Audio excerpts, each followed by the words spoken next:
Amanda Marcelia Louis baru saja mendapat penghargaan sebagai pengusaha muda yang sukses dan menginspirasi di tahun ini. Setelah melewati tahun-tahun penuh perjuangan dalam merintis dan memberi lapangan pekerjaan bagi banyak karyawan. Banyak media termasuk majalah bisnis yang meliput keberhasilan wanita itu. Amanda dengan sangat bangganya memberi pernyataan di depan awak media. Bahwa wanita tidak harus melulu di dapur, sumur, kasur dan menjalani kehidupan biasa. Wanita pun bisa menjadi luar biasa asal diberi kesempatan. Bu Amanda, apa pesan Anda kepada seluruh wanita yang ada di negara ini? Tanya salah seorang wartawan lokal, ketika Amanda sudah berjalan meninggalkan panggung penghargaan dan hendak menuju keluar gedung. Tempat di mana ajang tersebut berlangsung. Untuk seluruh wanita, ketika ada yang menghentikan langkah kalian, maka singkirkan penghambat itu. Kalian semua bisa sukses asal memiliki kemauan yang keras dan bertekad untuk tidak mau diatur oleh keadaan. Atau siapapun yang kalian rasa tidak berhak. Amanda terus melangkah, berjalan di atas arogansi dan kebanggaannya sebagai pemenang. Pemenang atas hidupnya sendiri. Di saat perempuan lain tengah sibuk dipusingkan oleh masalah rumah tangga, seperti kekerasan fisik maupun verbal, perselingkuhan suami dengan pelakor, serta drama ipar dan mertua. Amanda justru menjadi potret wanita masa kini yang pantang mengikuti alur. Ia tidak pernah mau mengikuti peraturan yang biasanya dipaksakan bagi kaum wanita. Yakni lahir, sekolah tak perlu tinggi, pandai memasak, menikah dengan pilihan orang tua, hamil, diam di rumah mengurus anak. Kemudian menerima perlakuan sekitar tanpa bisa melawan, tua, lalu mati. Amanda membuat dunianya sendiri. Bu, bagaimana soal rencana pewaris perusahaan ibu nanti? Bu Amanda kan sudah cukup berumur sekarang dan belum menikah. Kali ini Amanda menghentikan langkah. Ia menatap tajam ke arah awak media yang melontarkan pertanyaan tersebut. Ia selalu heran pada kebiasaan manusia di negeri ini, yang suka ikut campur urusan pribadi orang lain. Anda sekarang berbicara dengan wanita yang bahkan belum berusia 31 tahun. Yang usianya di atas saya tapi belum memiliki keturunan juga banyak. Jadi saya masih memiliki waktu untuk memikirkan hal tersebut. Lagi pula itu ranah pribadi, kenapa pertanyaan seperti itu sampai masuk ke dalam daftar list pertanyaan yang Anda buat? Bukankah itu tidak sopan? Awak media itu diam, sementara Amanda melanjutkan langkah dengan perasaan kesal. Ia masih tidak habis pikir pada orang yang tujuan hidupnya hanya untuk beranak pinak. Padahal wanita dilahirkan dengan kapasitas dan kemampuan yang sama dengan pria. Setidaknya itulah yang ia pahami dalam benaknya selama ini. Bu, kenapa ibu diam aja? Ada masalah? Pak Darwis, supir Amanda bertanya. Ketika mereka telah berada di dalam perjalanan pulang. Sebab sang supir tersebut memperhatikan raut wajah Amanda yang terlihat jengkel. Enggak pak, biasa aja. Jawab Amanda. Ada awak media yang nanya-nanyain ranah pribadi saya. Soal nikah dan punya anak. Lanjutnya lagi. Nggak usah dipikirin bu, orang kita ya emang begitu. Suka nanya kapan nikah, kapan punya anak. Sedangkan pernikahan mereka aja kadang nggak bahagia, anak-anak mereka nggak keurus. Ucap Pak Darwis. Ya begitulah pak, biasalah.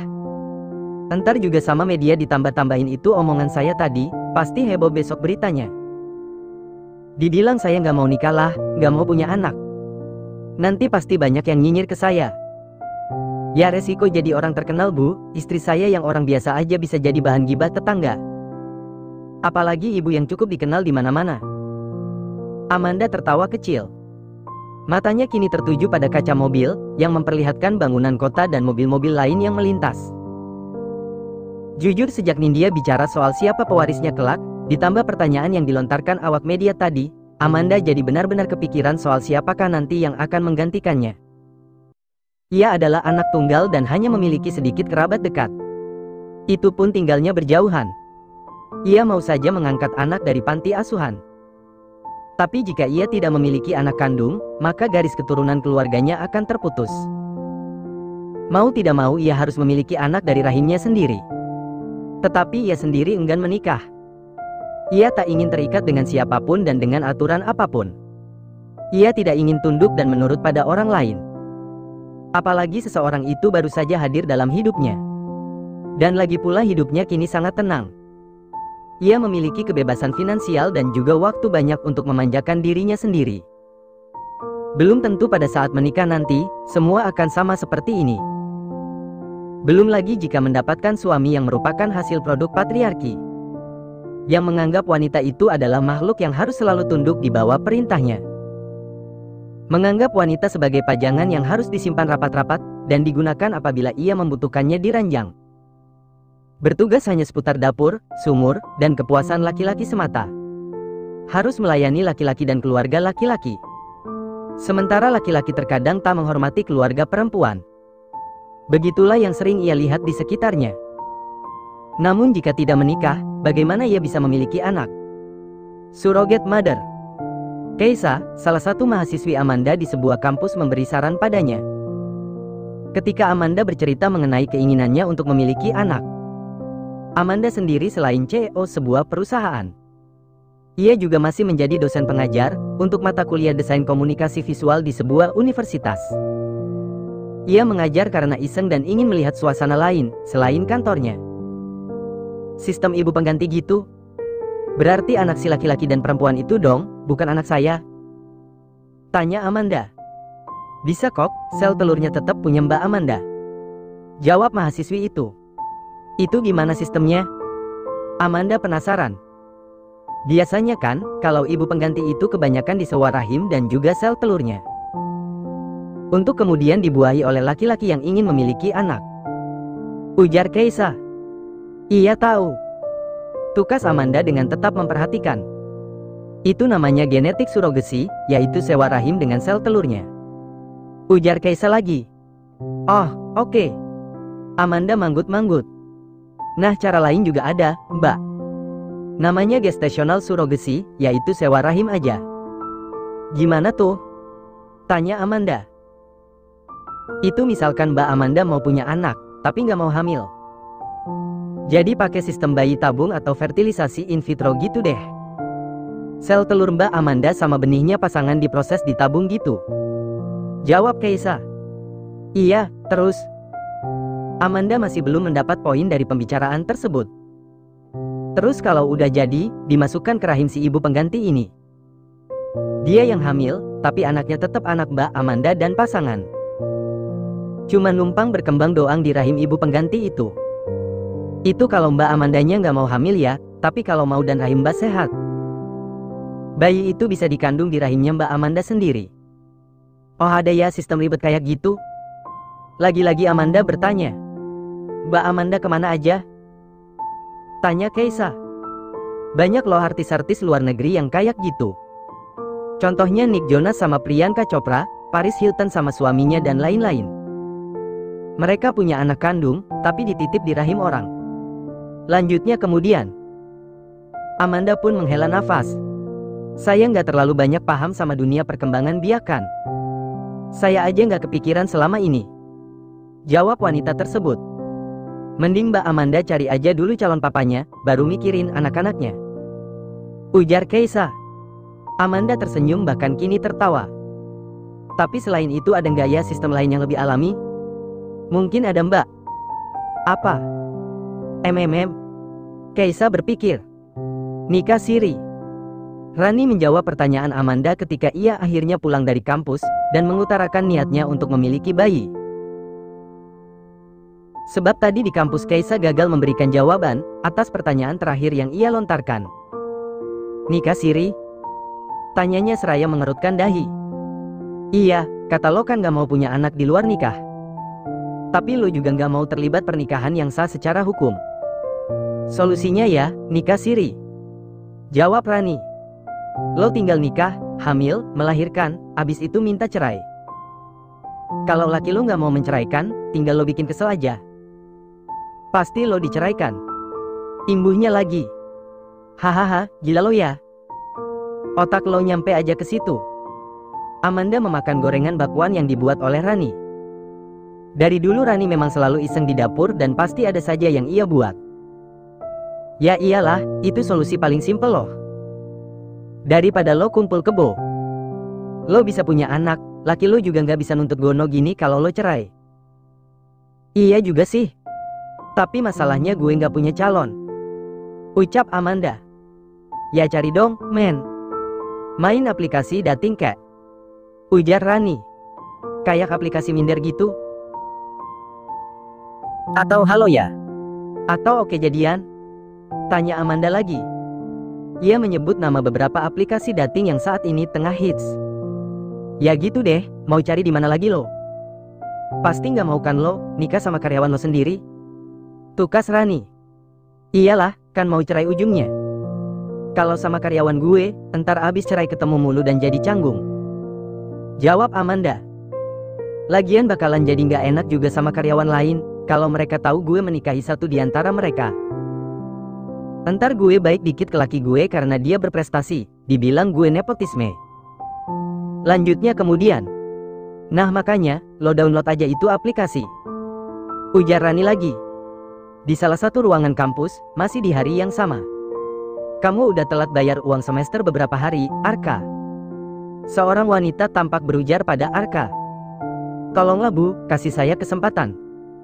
Saya lagi ngumpulin uang juga, jawab Arka. Emangnya kamu nggak kerja?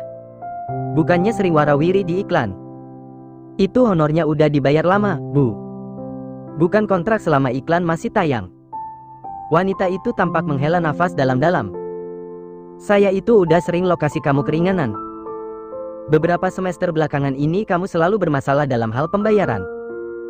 Kampus lain otomatis cuti kalau nggak bayar, di sini doang kamu bisa mengajukan permohonan. Makanya kuliah itu sesuai kantong orang tuamu aja. Nggak mampu kok maksa kuliah di kampus yang nggak terjangkau. Arka tersentak mendengar ucapan dosen yang merangkap staf administrasi di kampusnya tersebut. Ia tak menyangka seorang yang terpelajar bisa berbicara hal seperti itu. Bukannya pendidikan adalah hak setiap warga negara? Tanya Arka seraya menatap dalam kemata sang dosen. Dan tahu diri adalah keharusan semua manusia, jawab dosennya itu dengan nada ketus. Arka makin terdiam mendengar hal tersebut. Jika bukan karena kesabarannya yang tinggi, dan ia tidak ingat siapa yang sedang dihadapinya, ia sudah menonjok wajah manusia itu. Sudah sana keluar. Arka melangkah keluar dengan kemarahan yang tertahan. Ingin rasanya ia berteriak namun takut mengundang perhatian. Erwin, 35 tahun. Klik. Wah match. Amanda mengklik suka kepada beberapa orang di sebuah aplikasi dating yang telah ia download. Dan ternyata klik tersebut pun match dengan orang yang ia pilih. Orang tersebut ternyata telah terlebih dahulu mengklik suka pada akun Amanda. Erwin, Bima, Fajri, Doni, Miko. Amanda mendapatkan banyak match. Beberapa di antara mereka langsung mengirimkan chat pada Amanda. Amanda pun segera membalas. Karena saat ini ia sudah sangat kepikiran soal ahli waris. Ia ingin mencari laki-laki yang mau menikahinya secara siri dan memberinya anak dengan segera. Hari pertama ia janji bertemu dengan Erwin. Di bio-nya tertulis, jika Erwin adalah seorang laki-laki yang sukses sebagai pialang saham. Fotonya banyak berdiri di samping mobil sport, diantaranya Ferrari dan juga Lamborghini. Tipikal laki-laki yang suka pamer menurut pandangan mata Amanda. Sebenarnya Amanda tidak terlalu menyukai tipe laki-laki yang seperti itu. Namun Nindya berkata, tak kenal makan kenalan lah. Agar kita mengetahui lebih dalam tentang pribadi orang yang dimaksud. Karena apa yang kadang terlihat di sosial media dan apapun persepsi yang kita bangun mengenai hal tersebut, belum tentu begitu kenyataannya. Amanda menunggu Erwin di sebuah kafe. Ia mengenakan simple dress di atas lutut, dengan belahan dada agak rendah. Tak lama kemudian Erwin pun tiba. Ketika sampai, tanpa basa-basi ia segera mencium pipi Amanda dari belakang. Amanda pun terkejut dan tergolong bengong. "Hai," ujar Erwin kemudian. Amanda memperhatikan Erwin, rasa emosinya saat dicium tadi masih memuncak. Ingin rasanya ia menyiramkan kopi panas ke wajah Erwin. Namun ia adalah wanita dewasa dan juga seorang CEO yang cukup terkenal. Ia tidak ingin reputasinya hancur hanya karena masalah seperti ini. Ditambah sekarang ini banyak orang yang asal rekam kejadian dan asal memberi caption. Publik bisa saja salah persepsi dan justru malah Amanda yang mendapatkan masalah. Amanda lalu memaksakan sebuah senyum kepada Erwin, meski hatinya begitu meluap-luap rasanya. Erwin sendiri adalah tipikal eksekutif yang cukup arogan. Terlihat dari caranya berbicara serta menjelaskan sesuatu di sepanjang percakapan. Ia selalu bersikap sok paling tahu segalanya, apalagi saat membicarakan bisnis. Amanda yang juga memiliki sifat keras, merasa tak cocok dengan tipe laki-laki seperti itu. "Bagaimana, apa kita akan lanjut ketemu?" tanya Erwin ketika mereka melanjutkan obrolan di dalam mobil, dan berjalan-jalan mengitari kota Jakarta. Sejujurnya sudah sejak di dalam kafe tadi, Amanda ingin menyudahi semua ini. Ia memberitahukan segalanya pada Rani, mengenai betapa menyebalkan sosok Erwin. Tetapi Rani bilang coba lagi saja, jangan menyerah dulu. Amanda pun akhirnya menuruti ucapan sahabatnya itu, ia mau saja saat Erwin mengajaknya berjalan-jalan dengan Aston Martin miliknya. "I don't know," jawab Amanda. "Loh kenapa?" Tangan kiri Erwin mulai mengelus-elus paha Amanda. Amanda yang terkejut itu pun langsung menepisnya. "Kenapa sih, sayang?" tanya Erwin seakan heran. Pria itu menghentikan mobilnya, lalu secara serta-merta memaksa hendak mencium bibir Amanda. Amanda pun memberontak dan "Buk!" Satu tonjokan keras mengenai mata Erwin. "Ah!" Erwin mengeluh kesakitan. Amanda lalu keluar dari mobil pria tersebut dan membanting pintu. Ia pun buru-buru menghubungi Rani. "Gue nggak mau sama ini laki-laki," ujarnya. "Loh kenapa?" tanya Rani heran. "Belum apa-apa udah kurang ajar, jijik gue. Dia pikir gue ini cabe-cabean yang silau ngeliat harta dia. Yang mau-maunya aja diapain sama cowok kayak dia, demi dikasih duit dan naik mobil mewah. Gue punya duit dan mobil mewah sendiri, anjir." Amanda kemudian dijemput oleh supirnya. Ia sudah tidak tahu di mana Erwin berada kini. Butuh 7 hari bagi Rani dan juga Nindya untuk membujuk Amanda, agar mau berkencan lagi dengan pria lain. Mereka tak ingin usaha Amanda kali ini sia-sia. Amanda pun lanjut bertemu dengan Bima. Mereka janjian di kafe yang sama, karena Amanda malas mencari tempat lain. Ia bertekad tak mau lagi, jika diajak berjalan-jalan dengan menggunakan mobil. Ia hanya ingin di dalam kafe itu saja. "Ya nggak mau. Pokoknya kalau nikah sama aku, kamu harus berhenti kerja. Kalau kamu kerja, nanti siapa yang ngurus aku dan anak-anak? Yang masak dan beresin rumah siapa? Percuma dong aku nikahin pakai biaya mahal, kalau istri nggak bisa ngurus segala keperluan aku dan anak-anak. Rugi udah keluarin uang. Jadi menurut kamu perempuan itu kamu nikahi, sama aja kayak kamu beli?" tanya Amanda. "Ya, emang menikah itu untuk membeli orang yang bisa ngurus keperluan kita kan?" Amanda pura-pura ke toilet, ketika akhirnya mereka beradu argumen soal wanita yang bekerja setelah menikah. Ia lalu pergi meninggalkan Bima dan memblokir nomornya di kontak. "Lo kenapa lagi?" Kali ini Nindya yang bertanya, di dalam conference call bersama Rani. "Ya belum apa-apa udah ngatur gue dan maksa minta berhenti kerja. Enak aja, emang dia tahu rasanya membangun perusahaan itu lelahnya kayak apa?" ujar Amanda.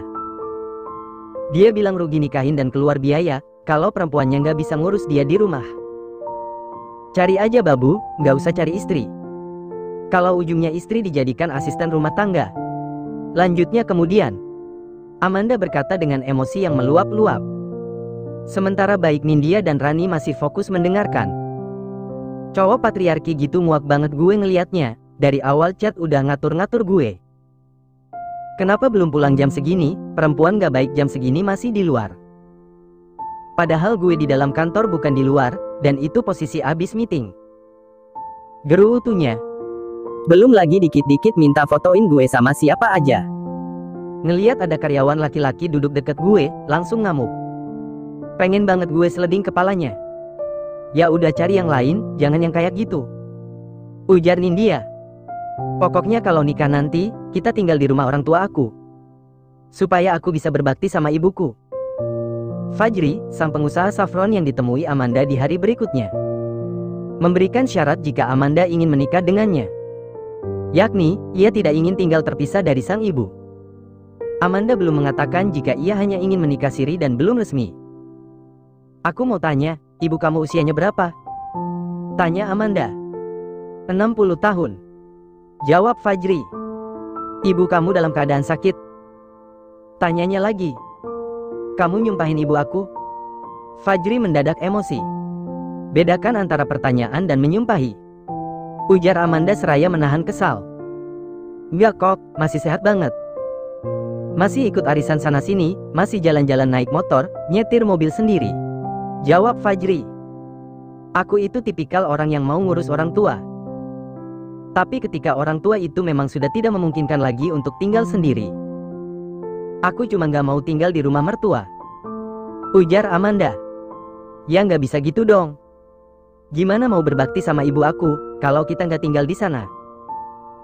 Saudara aku aja 5 orang udah menikah semua, masih tinggal sama-sama dengan ibu. Fajri, itu namanya nyusahin bukan berbakti. Kalau sudah menikah itu sebaiknya mencari tempat tinggal sendiri. Untuk meminimalisir salah paham atau pertengkaran antara mertua, menantu dan juga ipar. Lagian ngapain kamu mau bertengkar sama ibu aku dan ipar kamu? Belum apa-apa udah mau bertengkar. Posisi kamu itu istri, harus nurut sama suami. Kencangnya suara Fajri membuat pengunjung kafe agaknya salah paham. Mereka mengira Fajri dan Amanda memanglah suami istri yang saat ini tengah bertengkar. Bukan itu. Terus kenapa nggak mau tinggal sama orang tua aku? Iya gue nggak mau, bodoh amat. Amanda sudah lelah menjelaskan, ia membiarkan saja semua anggapan itu terjadi. Ya udah kalau kamu nggak mau. Perempuan kayak kamu itu, yang suka memisahkan anak dari keluarganya. Laki-laki kayak lo, goblok, ujar Amanda. Fajri beranjak. Namun sebelum ia bergerak, Amanda sudah mendahuluinya. Ia kini menelepon Rani dan Nindya. Skip, yang ini maunya diketek emaknya mulu. Mau nikah siri aja ribet, anjir. Hari-hari berikutnya, Amanda bertemu dengan beberapa orang lagi yang ia kenal melalui aplikasi dating. Namun seperti hari-hari sebelumnya, ia tetap tidak menemukan orang yang sesuai kriteria, seperti yang ia mau. Hingga suatu ketika, saat ia sudah mulai kelelahan mencari, ada satu nama lagi dalam daftarnya yang belum ia temui. Ya, Doni. Pemuda yang tidak menyebutkan berapa usia dan apa pekerjaannya itu, membuat Amanda cukup malas untuk bertemu. Namun ia dipaksa oleh Rani maupun Nindya. Iya, ini gue temui, ujar Amanda dengan nada malas di telepon. Ia berbicara pada Nindya dan juga Rani. Kali ini ia tidak menemui calon suaminya di kafe, karena Doni memintanya bertemu di sebuah kampus. Mungkin dia dosen, pikir Amanda. Akhirnya Amanda pun tiba. Dari jauh Doni melambaikan tangan, karena sepertinya ia mengenali wajah Amanda, yang sama persis cantiknya seperti di foto. Sementara Amanda sendiri tak begitu jelas melihat wajah Doni, karena Doni berada di dalam kantin kampus. Kaca dari luar kantin tersebut agak buram karena debu. Amanda terus melangkah mendekat ke arah Doni. Namun kemudian, tiba-tiba di sisi sebelah ada seorang mahasiswi yang sedang dirundung oleh mahasiswi lainnya. Tak lama kemudian seorang pemuda tampan, bertubuh tinggi dengan wajah semi-latin, serta kulit sedikit coklat muncul. Lalu ia membela gadis yang tengah dirundung tersebut. Langkah Amanda terhenti melihat makhluk bertubuh seksi, yang memiliki hati bak malaikat itu. Tak lama kemudian ia pun berbisik pada supirnya. Cari tahu tentang dia, kemungkinan dia dosen di sini. Dan jangan lupa tanyakan berapa yang dia mau, usahakan dia harus mau. Supirnya mengangguk. Amanda tersenyum, ia lalu berbalik menuju ke arah mobilnya. Kemudian ia menelepon Nindya. Gue udah mendapatkan apa yang gue cari, ujarnya masih sambil tersenyum.